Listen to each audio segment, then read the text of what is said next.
Since the IMO came here to Cape Town, there is a improvement in the living conditions of these seafarers. You see the lights go on with some of the officials, and all of a sudden the attitudes have changed. My highlight is that everyone now is on board, especially the relevant stakeholders, that there are inspectors around and that everyone needs to comply.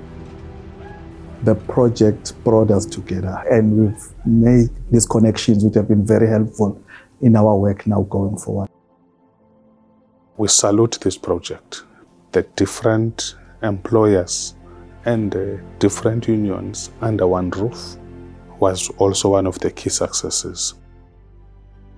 It was very impactful for me as those two seafarers in Durban that we thought was seafarers, and at the end of the day they were actually human trafficked. So you give attention to the one thing, but it results in so much more.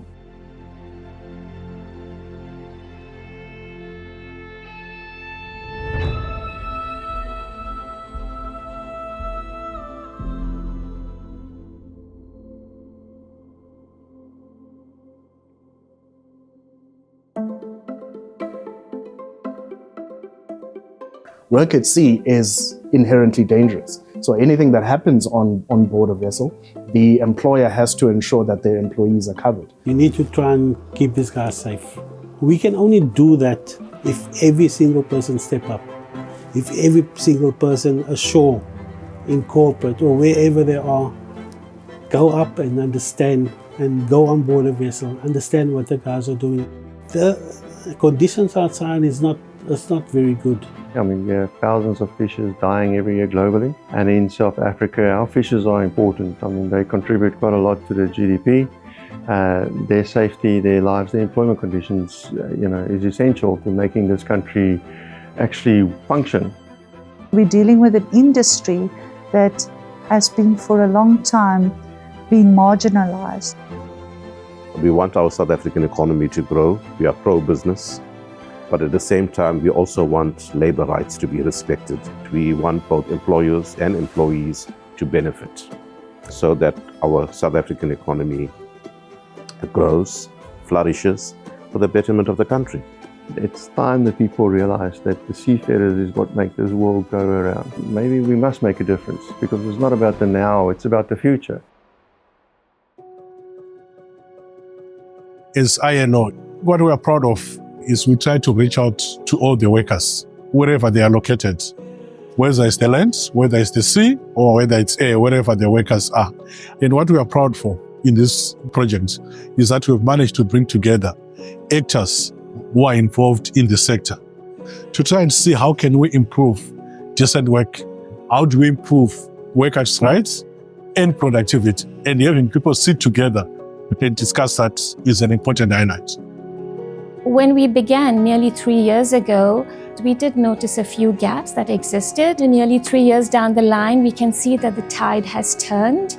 Significant milestones have been put together in collaboration with all our tripartite stakeholders. Getting everybody together in a room willing to talk about the plight of the fishers out there, that went very, very well. Vessel owners that really want to make a difference, that have come on board, that's real tangible benefits that you can see. The other side of the coin as well, the resistance that we've experienced in some of it. But at the end of the day, you'll win them all over. But we've already seen some improvements out there, getting our inspections. In South Africa, we're very proud of our industry. Firstly, the collaboration between the ILO, SAMHSA, and the Department of Employment and Labour. That's the main thing we are proud of. But we're also proud of the joint program. We've got a joint implementation program that we've put in place. And we've also done a lot of advocacy. Our foray into the sector is something that's unprecedented, and it's been jointly done, where we're holding each other's hands and supporting each other so that the fishing industry is supported and brought up to par. One of the beautiful fruits of this project has actually been the Seafarers Centre. The centre became the safe haven for them, where they can come, get assistance. The centre is very important to us. With the help of Father Rico, and the other agencies, we are now okay. So there's no more that's working in silos. They report it to Stella Maris, and Stella Maris report to SAMSA. The engagement with the ILO, with the stakeholders, with the partners, I've never had that engagement. There's this issue, how do we address it as a collective? And I think that was achieved with this project, and it's really been great. It's just created an environment whereby we can work better together with our partners and obviously a better understanding of one another's mandates. It's brought the humanity back into what people are that work on fishing vessels. So it's best that we now have this collaborative approach. The foundation has been laid, a lot of milestones achieved through a collective commitment. The one change I would make is a longer project, allowing for more time for this massive change to take place. As we say, this is pardon the pun, but it's a massive ship to turn. That's really impressed me with this, is the long-suffering aspect of this project to just keep going.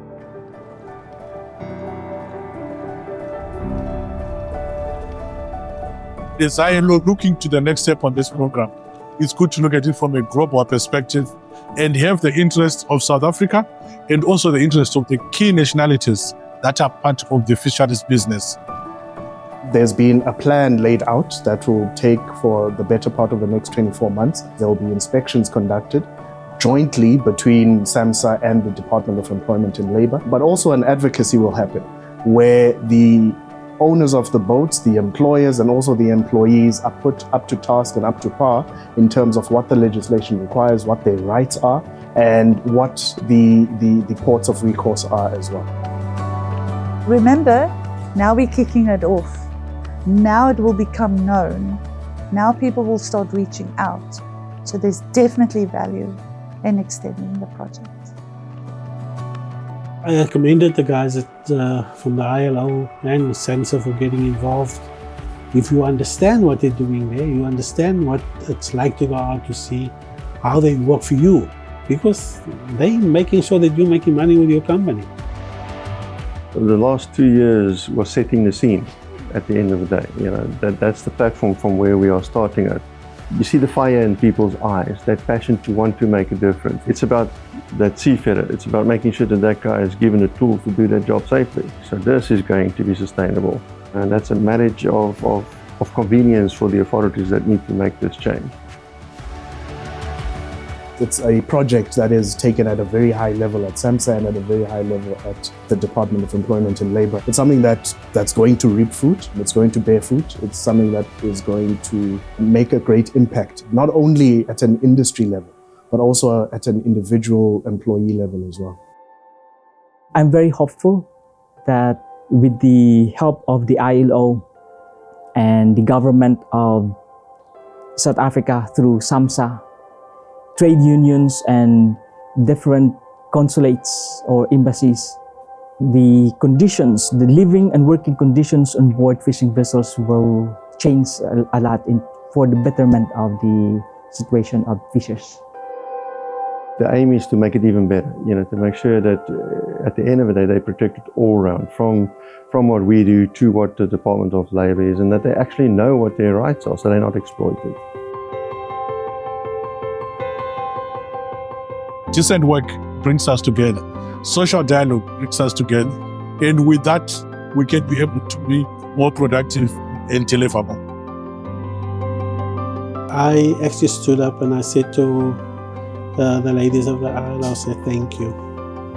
I mean, for the years I've been at sea, I was always hoping that somebody would recognize the fishermen.